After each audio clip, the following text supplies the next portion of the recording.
He left me at the altar in front of 200 guests. But 7 years later, his daughter knocked on my door and called me Mum. I never imagined the worst day of my life would begin in white lace and end in absolute silence. It was a late spring afternoon in the rolling countryside of Devon. Our wedding was set in a restored barn draped with fairy lights, wildflowers from the village florist, and 200 guests sipping elderflower fizz in expectation. I, Emily Rhodes, was ready to marry my childhood best friend, Jacob Turner, the boy who used to hold my hand at the bus stop and promised me, under a blanket of stars at 16, that I'd be the only girl he'd ever love. But as the music began and my father took my arm, a murmur started to spread through the crowd. He wasn't there. No Jacob, just a note handed quietly to the vicar, then to me. It said, "I'm sorry. I can't do this. Please don't hate me." The barn fell quiet as gasps echoed, but inside me there was only ringing. That ringing stayed for weeks. I moved back in with my mom in Somerset, stopped answering calls, canceled my teaching job in Cornwall, and let the dress hang untouched. In the wardrobe, for years I couldn't bring myself to date. I wasn't angry, just broken, and more than anything, confused. Why had Jacob disappeared like that? No warning, no reason. Every anniversary I'd wonder, did he love me at all? Or was I just his temporary anchor in the storm of life? Then 7 years later, on a rainy Thursday morning, there was a knock on my door. I was home in my little cottage near Bath, grading near 10 essays. When I opened it, a girl, no more than 6, stood there in a pink raincoat with freckles, curls, and eyes I knew. Jacob's eyes. "Are you Emily?" she asked. My heart stopped. "Yes." She looked down at her soaked shoes and whispered, "My name is Lily. My daddy said, if anything happened to him, I should come find you, because you're my mom." I froze. She reached into her pocket and handed me a wrinkled envelope.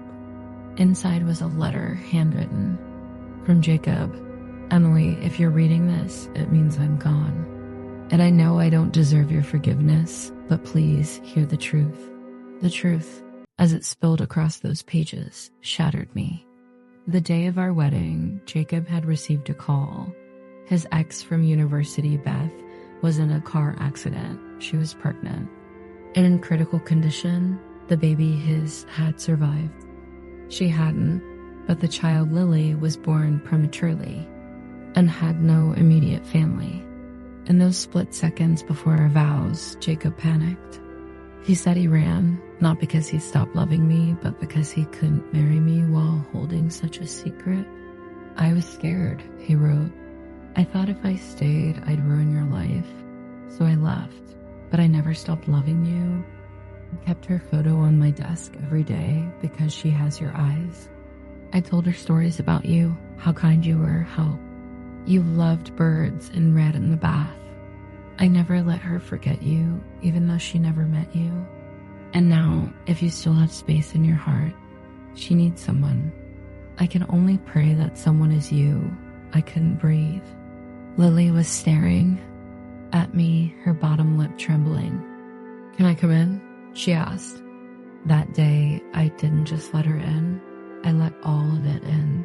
The pain, the love, the questions. I cooked her toast and jam, and she told me how Jacob taught her to ride a bike and always said I was the kindest woman in the world. Over the following months, we found a rhythm. I enrolled her in school. Started leaving 2 mugs on the counter, one for me, one for her. At night, I'd tuck her in and read stories, some her dad used to tell me. She never cried. She just held me tightly. And one evening, after dinner, she looked at me and said, "You're not just my mom because Daddy said so. You feel like home." And in that moment, all those years of unanswered pain melted.